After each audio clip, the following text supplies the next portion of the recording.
Hi மக்களே, எல்லாரும் எப்படி இருக்கிறீங்க? இது விசி எக்ஸ்ப்ளோரர், நான் வினோ. இப்போ நம்ம எங்கே வந்திருக்கிறோம் அப்படின்னு நீங்கள் பார்த்தீங்கன்னா, ஏற்கனவே நம்மளோட முன்னாடி வீடியோவில் போட்டதுங்க கொங்கண சித்தரனுடைய குகை. அந்த கொங்கண சித்தர் வாழ்ந்த இன்னொரு குகையான சங்ககிரிக்கு பக்கத்தில் அமைஞ்சிருக்கிற அந்த குகைக்கு தான் வந்திருக்கிறேங்க. இங்கே கோயில் இருக்குது, அதுபோக ஒரு பெரிய குகை இருக்குது. இது எல்லாத்தையுமே நாம் போக போக வீடியோவில் பார்க்கலாம் வாங்க.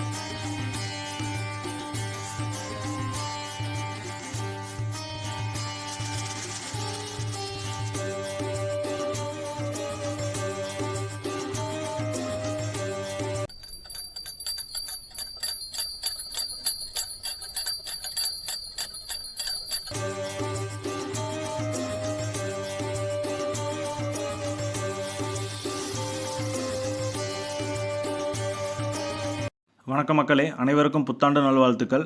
நம்ம இந்த கோவிலினுடைய அடிவாரத்துக்கு வந்த உடனே நம்மளோட கண்ணில் முதல்ல படுறது என்ன அப்படின்னா, பாறையிலேயே செதுக்கப்பட்ட ஒரு நாகத்தின் வடிவம். அது பார்க்கறதுக்கு ரொம்ப நீளமாகவும் மிக பிரம்மாண்டமாகவும் இருக்குங்க.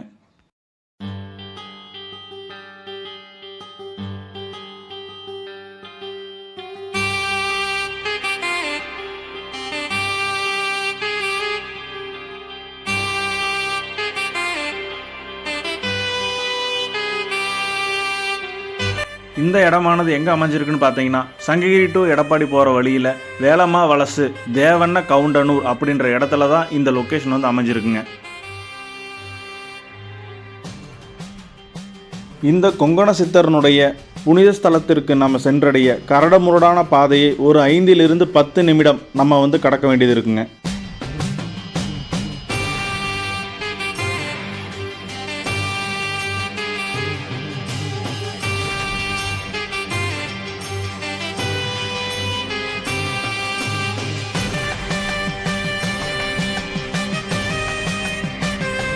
நம்ம இந்த ஸ்தலத்திற்கு வந்த உடனே நமக்கு காட்சி தர்றது ஃபஸ்ட்டு பிள்ளையார் தாங்க.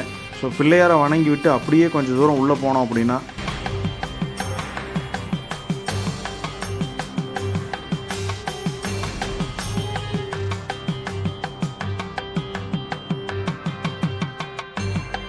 அப்பன் முருகப்பெருமான் தன் குடும்பத்தோடு இருக்கிறத பார்க்கலாங்க.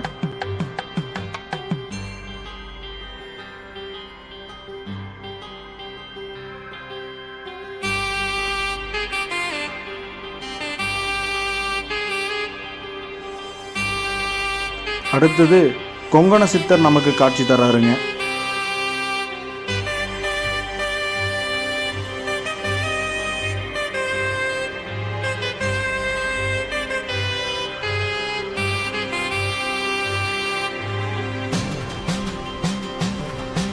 கொங்கண சித்தர்னுடைய சிலைக்கு பின்புறம் பார்த்தோம்னா 2 பக்கமும் சக்கரம் போன்ற அமைப்பு பாறையிலேயே செதுக்கப்பட்டிருக்குங்க.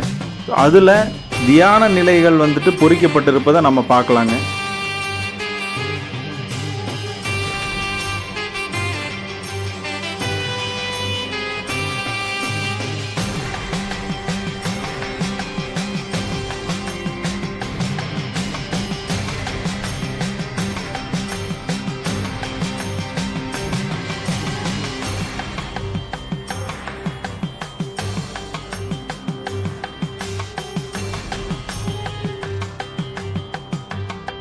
இந்த பாறையோட குகையில் தான் கொங்கண சித்தர் வந்து கிட்டத்தட்ட 69 வருஷமாக தவம் இருந்தார் அப்படின்றது இங்கே இருக்கிற உள்ளூர் மக்கள் நமக்கு சொல்லியிருக்கிறாங்க. இந்த பாறையை பார்க்குறதுக்கு மிக பிரம்மாண்டமாக இருக்குது பாருங்கள். பழங்கால பாறை ஓவியங்களை நாம் இங்கே பார்க்கலாங்க. இந்த பாறையில் கல்வெட்டுகள் இருப்பதையும் நம்ம பார்க்க முடியுதுங்க.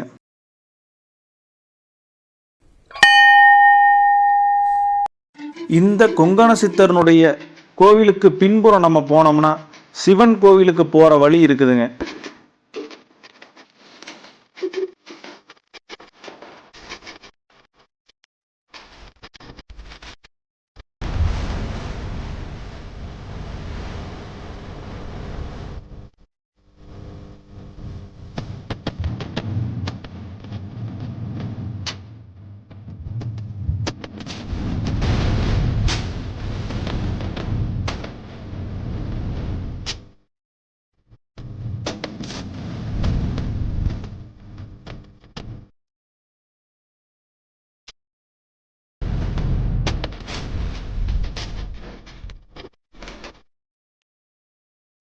ஓம் நமச்சிவாய. சித்தர் குகை கீழே இருக்குதுங்க. சித்தர் குகையிலிருந்து ஒரு கொஞ்சம் தூரம் நம்ம அப்படியே மேலே ஏறி வந்தோம் அப்படின்னா இங்கே ஒரு சிவன் கோயில் இருக்குது. அதாவது பாறையினோட குகைக்குள்ள ஒரு சிவன் கோயில், சிவலிங்கம் நமக்கு தரிசனம் தராருங்க. ஸோ அவரை பார்க்கலான்ட்டு தான் நம்ம இப்போ கீழேருந்து அப்படியே மேலே ஏறி வந்திருக்கிறோம். ஃபஸ்ட்டு நம்ம வந்த உடனே இந்த இடத்துல வந்து ஒரு சூடம் அல்லது தீபம் ஏற்றக்கூடிய ஒரு இடம் இருக்குதுங்க. இங்கே சூடமோ தீபமோ ஏற்றிட்டு அடுத்தது நம்ம அப்படியே இது வழியாக குகைக்குள்ளே போகணுங்க. குகைக்குள்ளே வந்து பார்த்தீங்கன்னா ரொம்ப இருட்டாக இருக்கும். ஸோ கையில் ஒரு ஃப்ளாஷ் லைட்டு இல்லை ஒரு பேட்டரி இருக்கிறது வந்துட்டு ரொம்ப நல்லதுங்க.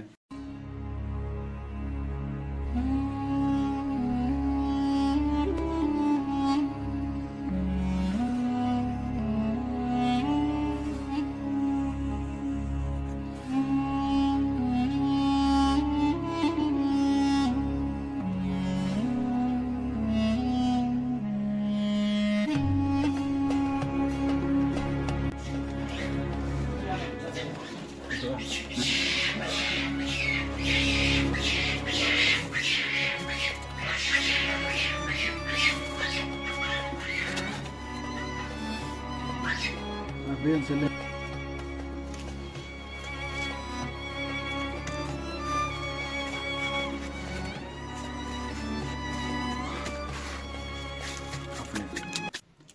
சித்தர் கோவிலிருந்து இப்போ நம்ம மேலே சிவன் கோயிலுக்கு வந்தாங்க. இந்த சிவன் கோயில் வந்து பார்த்தீங்கன்னா ஒரு குகையில் தான் இருக்குது. இந்த குகையில் ஏறி வர்றதுக்கு கொஞ்சம் சிரமமாக தான் இருக்கும். லைட் இல்லாமல் ரொம்பவுமே சிரமம் வர்றதுக்கு. ஆனால் இந்த இடத்துக்கு வந்துட்டு இந்த இடத்துல உட்காந்துட்டு இருக்கிறது மனசுக்கு ரொம்பவுமே அமைதியாக இருக்குதுங்க. ரொம்ப அமைதியான இடம். வாரம் முழுக்க கஷ்டப்பட்டு உழைச்சி ஒரு நாள் ரெஸ்ட் வேணும், ஒரு 1 hour எனக்கு ரெஸ்ட் வேணும், கொஞ்சம் அமைதியான இடத்துல இருந்தால் நல்லாயிருக்கும், அப்படிப்பட்ட அமைதி விரும்பிகளுக்கு இந்த இடம் சிம்ம சொற்பனங்க. ஓகே, இங்கே வந்துட்டோம். இங்கே வந்துட்டு எனக்கு என்ன தோணுது அப்படின்னா, இந்த அமைதியை பார்க்கும்போது கொஞ்ச நேரம் நம்ம ஏன் தியானம் பண்ணக்கூடாது அப்படின்னு சொல்லிட்டு தோணுது. ஸோ கண்ணை மூடி கடவுள்கிட்ட நமக்கு வேணுன்றதை கேட்போம்.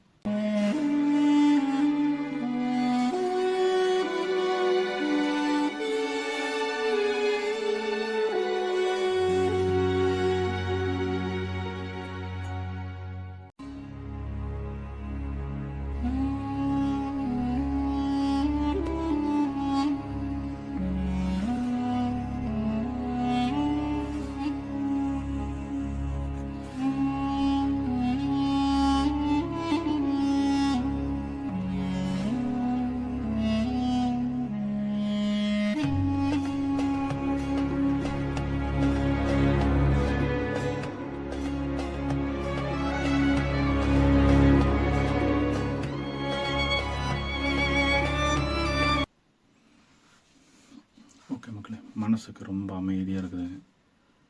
ஓகே, யார் இந்த கொங்கண சித்தர் அப்படின்றத நான் ஏற்கனவே ஒரு வீடியோவில் சொல்லியிருப்பேங்க. அதாவது பொன்னூதி மாமலை அப்படின்னு ஒரு வீடியோ நம்ம சேனலில் போட்டிருப்பாங்க. அதில் அவரை பற்றினோட வாழ்க்கை வரலாறு நான் போட்டிருப்பேங்க. இருந்தாலும் மறுபடியும் நினைவு கூறும் வகையில் அவரை பற்றி ஒரு சில விஷயத்தை வந்துட்டு அவங்களோட ஷேர் பண்ணிக்கிறேங்க. கொங்கண சித்தர் அப்படின்றவர், அவர் வந்து பிறந்தது வந்து பார்த்திங்கன்னா இப்போ இருக்கக்கூடிய கேரளாவில் தான் வந்து அவர் வந்து பிறந்தாருங்க. அவர் வந்து ஆக்சுவலாக ஒரு ராஜ பரம்பரையை சேர்ந்தவர்.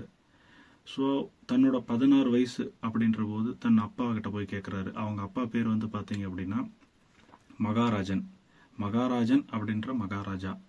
அவருடைய பையன் தான் வந்துட்டு கொங்கண சித்தர்.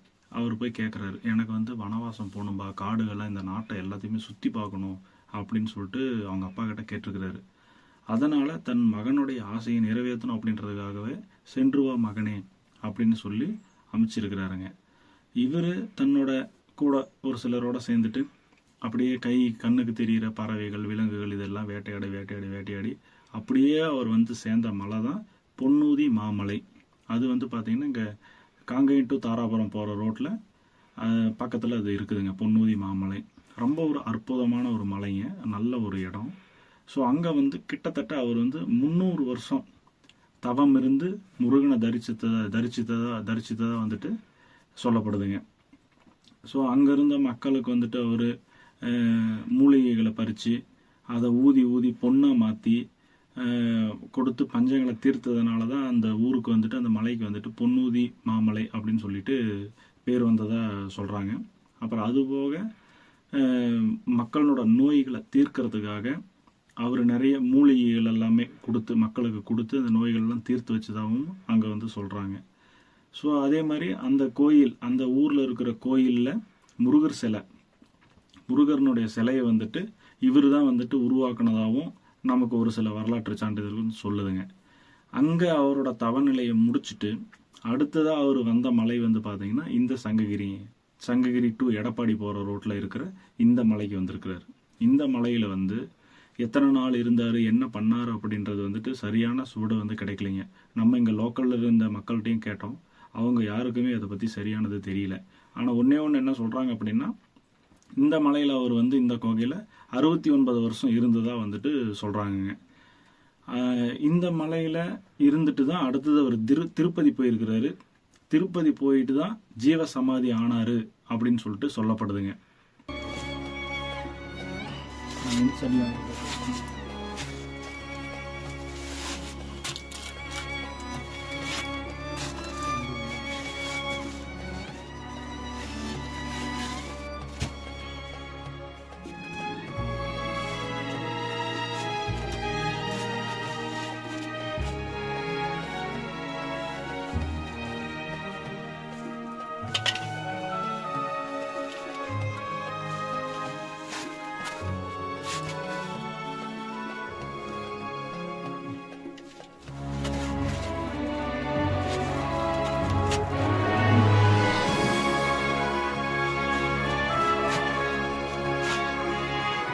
ஓகே மக்களே, இன்றைக்கி பார்த்த இந்த இடம், இந்த குகை, இந்த கோவில் உங்களுக்கு ரொம்பவுமே பிடிச்சிருக்குன்னு நான் நினைக்கிறேங்க. இதுவரையிலையும் நீங்கள் பார்க்காத ஒரு இடமா இருந்திருக்கும் அப்படின்றத நான் நம்புகிறேங்க. ஓகே மக்களே, இந்த வீடியோ உங்களுக்கு பிடிச்சிருந்துச்சு அப்படின்னா இதுக்கு ஒரு லைக் பண்ணிவிட்டு உங்களோட ஃப்ரெண்ட்ஸ் அண்ட் ஃபேமிலிக்கு ஷேர் பண்ணுங்கள். மறக்காமல் நம்மளோட சேனலை சப்ஸ்கிரைப் பண்ணிக்கங்க. தொடர்ந்து உங்களுடைய சப்போர்ட்டை எங்களுக்கு கொடுத்துக்கிட்டே இருங்க. தேங்க்யூ.